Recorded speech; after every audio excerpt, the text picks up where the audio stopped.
Bom dia, boa tarde, boa noite, bem-vindo ao canal. Farei agora a leitura da carta de Judas. É uma carta que possui apenas um capítulo, mas antes eu quero falar um pouquinho a respeito dela.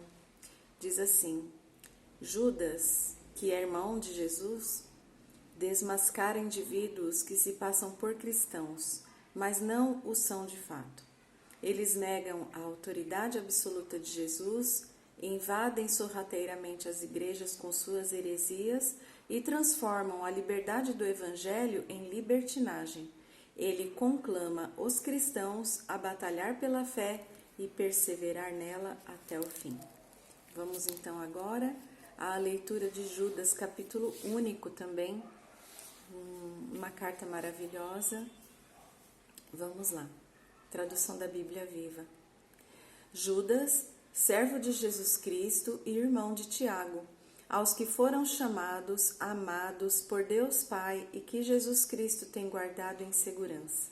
Que vocês possam receber mais e mais da misericórdia, da paz e do amor de Deus. Meus amigos queridos, eu estive planejando escrever-lhes a respeito da salvação que Deus nos deu. Porém, agora vejo que, em vez disso, devo escrever-lhes de outra coisa, insistindo com vocês para que defendam bravamente a fé que Deus, uma vez por todas, entregou ao seu povo. Digo isso porque alguns homens ímpios infiltraram-se entre vocês sem serem notados, dizendo que depois que nos tornamos cristãos, podemos andar como quisermos. Esses ímpios transformaram a graça de nosso Deus e o destino de tais pessoas já está traçado há muito tempo, pois elas se voltaram contra o nosso único Mestre e Senhor Jesus Cristo. Lembrem-se deste fato, que vocês já conhecem, que o Senhor salvou da terra do Egito uma nação inteira de pessoas e depois matou cada uma delas que não confiou nele e não lhe obedeceu. E lembro a vocês, aqueles anjos que não ficaram dentro dos limites da autoridade concedida a eles, mas que abandonaram sua própria morada. Deus os conserva acorrentados em prisões de escuridão, aguardando o juízo do grande dia. E não se esqueçam das cidades de Sodoma e Gomorra e as cidades vizinhas, todas cheias de imoralidade de toda espécie, inclusive a paixão de homens por outros homens. Aquelas cidades foram destruídas pelo fogo e continuam a servir de advertência para nós de que existe o castigo do fogo eterno. E assim, ainda, estes homens sonhadores continuam a viver vidas pecaminosas e imorais, desonrando seus próprios corpos e rejeitam aqueles que têm autoridade sobre eles, até mesmo escarnecendo dos gloriosos seres celestiais.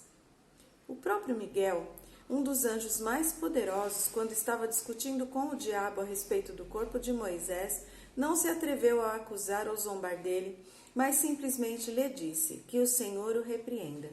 Mas esses homens zombam e praguejam contra tudo o que não compreendem, e como animais irracionais fazem tudo o que lhes dá vontade de fazer e desse modo se corrompem. Ai deles, porque estão seguindo o exemplo de Caim, e como Balaão eles fazem qualquer coisa na esperança de obter lucro, e foram destruídos na rebelião de Coré. Quando esses homens se juntam a vocês nas festas fraternais da igreja, são manchas malignas no meio de vocês, dando escândalo, comendo gulosamente e empanturrando-se sem se preocuparem com os outros. São pastores que cuidam de si mesmos, são como nuvens sem chuvas que o vento carrega, são como árvores frutíferas no outono sem nenhum fruto na ocasião da colheita. Não estão apenas mortos, mas duplamente mortos, pois foram arrancados com raízes e tudo. Tudo que eles deixam atrás de si é vergonha e desonra, como a espuma suja deixada pelas ondas bravas do mar. Andam vagueando de um lado para o outro, como estrelas errantes, mas adiante deles estão as densas trevas eternas que Deus preparou para eles. Enoque, que viveu há muito tempo, a 7ª geração depois de Adão, sabia a respeito desses homens e sobre eles disse o seguinte: Eis que o Senhor virá acompanhado de milhares e milhares de seus santos, para trazer o juízo a todas as pessoas do mundo e convencer todos os perversos das coisas terríveis que fizeram em rebelião contra Deus e revelar todas as palavras terríveis que esses pecadores ímpios disseram contra ele. Essas pessoas são exploradores constantes, eternos insatisfeitos, fazendo todo o mal que lhes dá vontade. São uns exibicionistas espalhafatosos e quando mostram interesse para com os outros, é só para conseguir deles alguma coisa em retribuição. Queridos amigos, lembrem-se do que os apóstolos do nosso Senhor Jesus Cristo profetizaram. Eles disseram a vocês: nos últimos tempos aparecerão escarnecedores, cujo único propósito na vida é deleitar-se em todas as formas de maldade que se possam imaginar. Eles provocam divisões entre vocês, amam os desejos pecaminosos da sua alma e não têm o Espírito de Deus morando neles. Mas vocês, queridos amigos, devem edificar as suas vidas firmemente sobre o alicerce da santíssima fé que vocês têm e devem orar no poder e na força do Espírito Santo. Continuem vivendo no amor de Deus enquanto esperam pacientemente que a misericórdia de nosso Senhor Jesus Cristo lhes dê a vida eterna. Tenham compaixão daqueles que duvidam. Salvem alguns arrebatando-os do fogo. E quanto aos outros, ajudem-nos a encontrar o Senhor, sendo misericordioso com eles, mas tomem cuidado para que vocês mesmos não sejam arrastados para os mesmos pecados deles. Detestem quaisquer vestígios do pecado deles, mesmo a sua roupa, contaminada pelos seus desejos pecaminosos. Há aquele que é poderoso para guardá-los de escorregar e cair e de levá-los perfeitos e sem pecado à sua gloriosa presença, com vigorosas aclamações de alegria perpétua.